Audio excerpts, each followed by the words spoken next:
You know, I've said it before, we have a great staff here at Final Descent Outdoors, and every guy has their kind of own story about how they came a part of our staff. And for Jake and Jonathan Cornish, it actually started through a random email they sent us where they were sharing about their faith and about their passion for the outdoors. And they sent over some of their work, and we could easily see they were incredible videographers. And we happened to have some holes in our staff that we were looking to fill, so we added them to our team, and they've been a part of the Final Descent family ever since. I'm John, this is my brother Jake. We live out here in Michigan. When we were little, our dad used to go hunting. He'd always come home with deer and stuff, and it's kind of, I think, what got us into it a little bit. We got big into hunting, and we got big into filming our hunts, and we went out and actually filmed our first big buck kill in Michigan with this camera that we purchased. We kind of realized after going to our grandparents' house in Ohio, seeing the big bucks in their backyard pretty much, that just got us to think, you know, we're not doing anything wrong, we're just in the wrong place. You know, we have a couple buddies, and they decided they were gonna go off to Wisconsin early season for the bow opener, and they were gonna go hunt some public ground.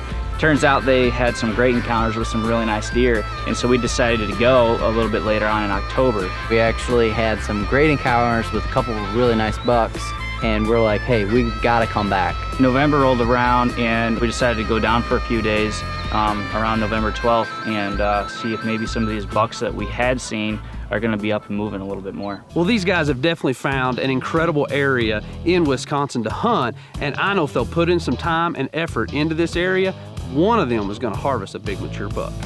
That first morning there in Wisconsin, November 12th, we drive out to the first property, and this really nice buck is running across the road. We're looking around, looking down the valleys and everything, and this piece of property isn't a huge piece of property, and we figure, you know, this buck with the momentum that he was going at, he's probably not in this piece of property. Let's walk out of here and let's go to a different piece and just try something fresh. And I stopped, and I was adjusting my pack or something, I don't remember, but as soon as I stop, I hear something, and I'm like, John, there's something coming. Comes, it's a buck, it's a shooter, it's a shooter. Don't move, don't move, don't move. Don't move, Jonathan.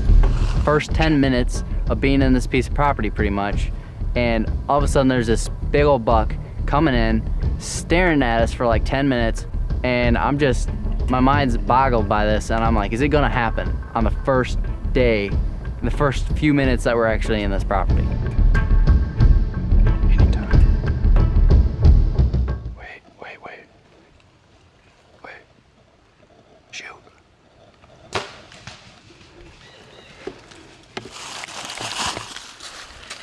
No, you hit him. What were we saying about, wouldn't that be nuts if we had a big buck come in the first day? I aimed 25, but I feel like I should have aimed lower. I'm not even sure where I hit. But...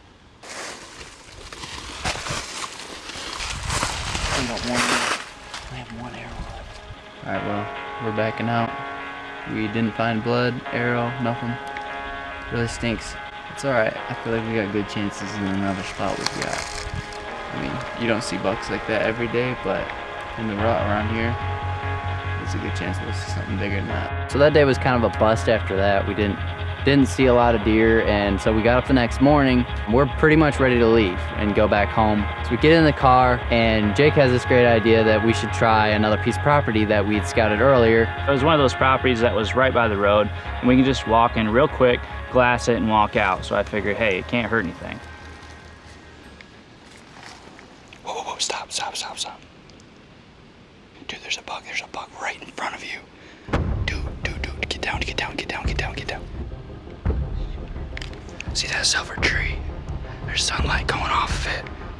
That main one that's bright is right to the right of that. We don't see any other animals around his area, no does or anything, but he starts walking towards us, and he gets within like 5 steps of the shooting line that we have. He gets within those 5 steps, and he stops, and he turns around, and he just walks right back out the way that he came. And we're like, you know what? We're not gonna sit here and do nothing. We're gonna get up, and we're gonna try to close some distance and get back within viewing range of that buck.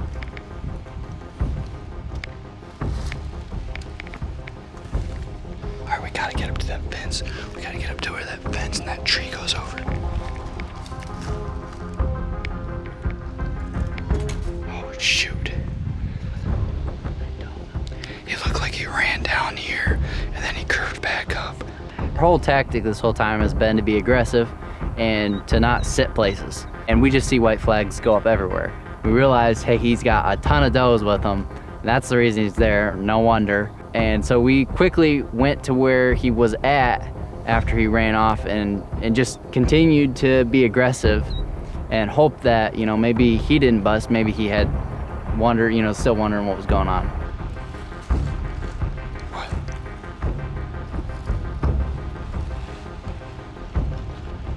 Get ready, get ready.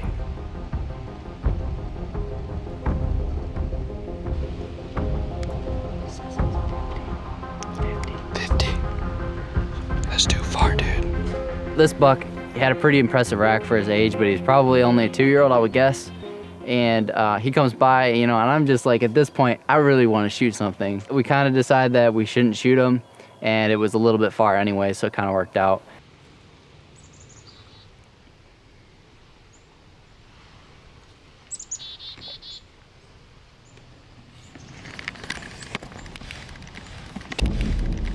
Dude, get off your phone. Dude, put the phone away. Put your phone away. There's a buck coming right down there. I'm not even kidding. Come on, dude, hurry up. He's going right down here.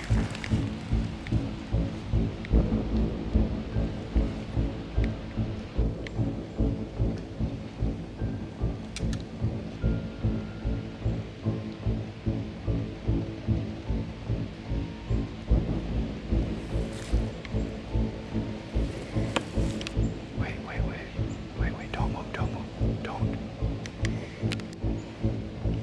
Anytime. Yeah.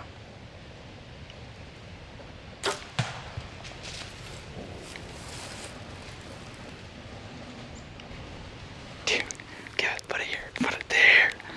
Dude, give me something. I don't even know why I'm still whispering. Why am I still whispering? We just shot a deer. Didn't smell us, didn't see us. Let's go see if we can find your arrow. That almost cost me a deer.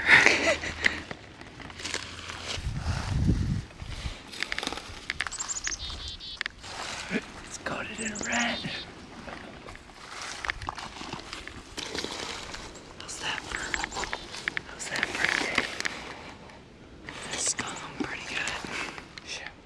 I don't know, what do you think? Should we still hunt around this ridge right here, or should we just go straight up and follow him? Yeah, we ran right up through here. Sure. Yeah. We go up to where we thought we shot him, and we see leaves scattered and tracks and stuff, but there's not blood anywhere. We couldn't find a speck of blood. You know, we know from the video that we hit this deer. And we hit him good. We hit him pretty good. I mean, it might have been a little far back, but it's a bad. deadly shot. The sun's going down, we're losing light, and it got to the point where John just sat down, you know, after grid searching for so long, and he didn't even want to keep looking. He kind of gave up hope, and I was sitting over there trying to figure out what to do, but we thought that we were about ready to go home empty-handed. You know, we had one opportunity, it didn't work out, we have another opportunity, and you know, at this point, it just seems like the odds are against us, and it's just not meant for us to kill a big buck in Wisconsin. I don't know, what do you think? Should we still hunt around this? We couldn't find a speck of blood. You know, we know from the video that we hit this deer. John just sat down, you know, after grid searching for so long, and he didn't even want to keep looking. He kind of gave up hope, and I was sitting over there trying to figure out what to do. You know, about 3 years ago, our life kind of resembled this situation that we were in, and we had kind of lost hope. I had lost hope. You know, you were at a pretty low point. Our whole family was. We were at work, and all of a sudden, Jonathan gets a phone call. So it's my mom, and she just kept saying something about Joseph, who is our 14-year-old brother. We found out that our brother took his own life.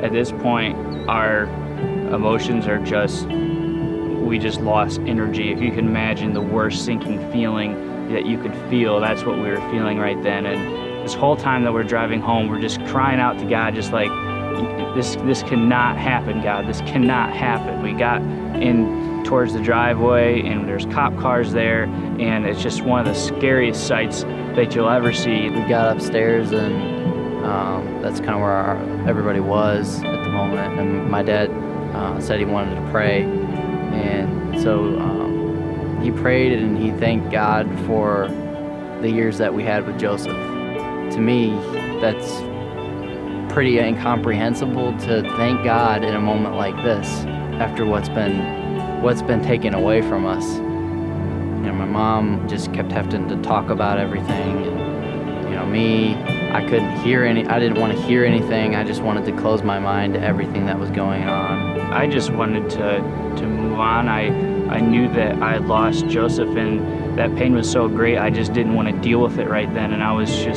wanted to focus on loving the people that I still had, which was my family and my girlfriend, my church family. It turned out that I ended up proposing to my girlfriend, and we got engaged, and in about 2 or 3 months after that ended up falling through the cracks. I was just so hurt in so many different ways, and I didn't know how to deal with it, and that hurt eventually ended up turning into anger, and I became bitter at everybody and angry at everybody. I was so angry at God, and I was angry at people who had hurt me or people that didn't understand my situation, and all I wanted was somehow to get revenge to these horrible things that had happened to me.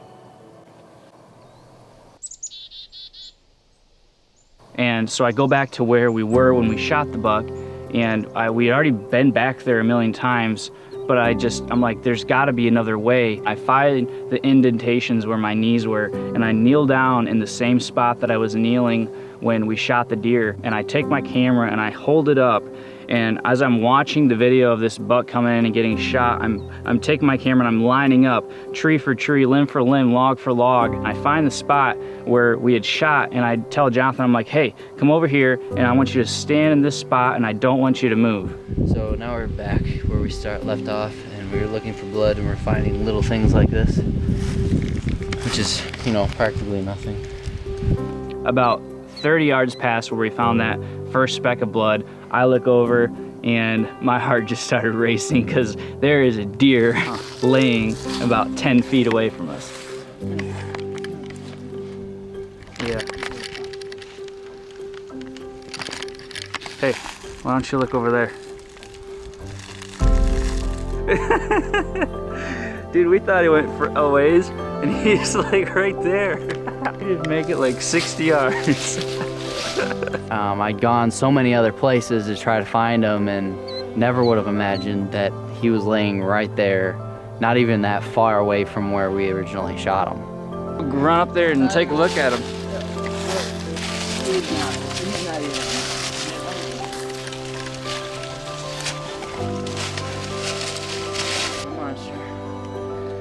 If we would have shot the first one we seen, he would have been a monster. This is a very memorable experience for me. It's just a nice deer. Broke off that time fighting. Pays off to follow the blood trail. I mean, we gave up on the blood trail and thought we could find it on our own, you know, and it definitely didn't work out. I mean, we would have never found this if we just grid searched just because of this little gully that he was in. You know, after my brother died, things were really rough, and it took some counseling from different people and me being okay, realizing the state I was in, and I had to look back and find out where I went off course. There was a time where I had kind of slacked off reading my Bible and spending time with God and praying. The way that I was dealing with problems, it just made everything accentuated.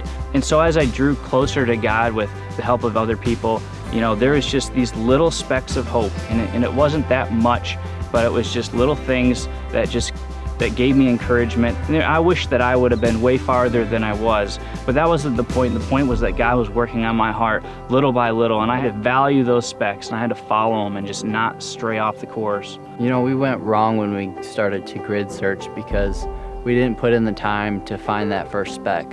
We didn't put in the time to try to find something that could lead us to where this deer was. And we couldn't find the deer just looking around for him. We needed to get back on that blood trail. And in life, there can be things like that where, you know, situations happen and we try to go about them in our own way. and we try to look to find hope in things that aren't promising. Might be some sort of a sinful thing, and it could be even a good thing that we're trying to find everything in, because everything can't be found in something that's on this earth. Everything on this earth dies and ends and has an expiration date. So maybe today you're going through a really difficult situation, and maybe you're wondering, how are you going to get through it? Today we want you to know that God is faithful. So no matter what you're going through, Psalm 25 reminds us that God is faithful, that in the midst of a difficult situation that we need to seek Him, seek His wisdom, and trust Him that He's going to bring us through whatever that situation is for our good and for His glory. So maybe today you're not going through a difficult time, but you know someone who is. How can you be a blessing to them today?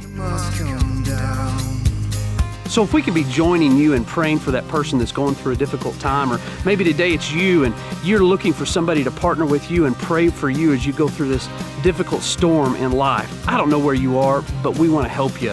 Go to our website, send us an email, go to Facebook or Instagram, shoot us a message there. Let us know how we can be praying and encouraging you. We hope you've enjoyed today's episode, and we'll see you next week.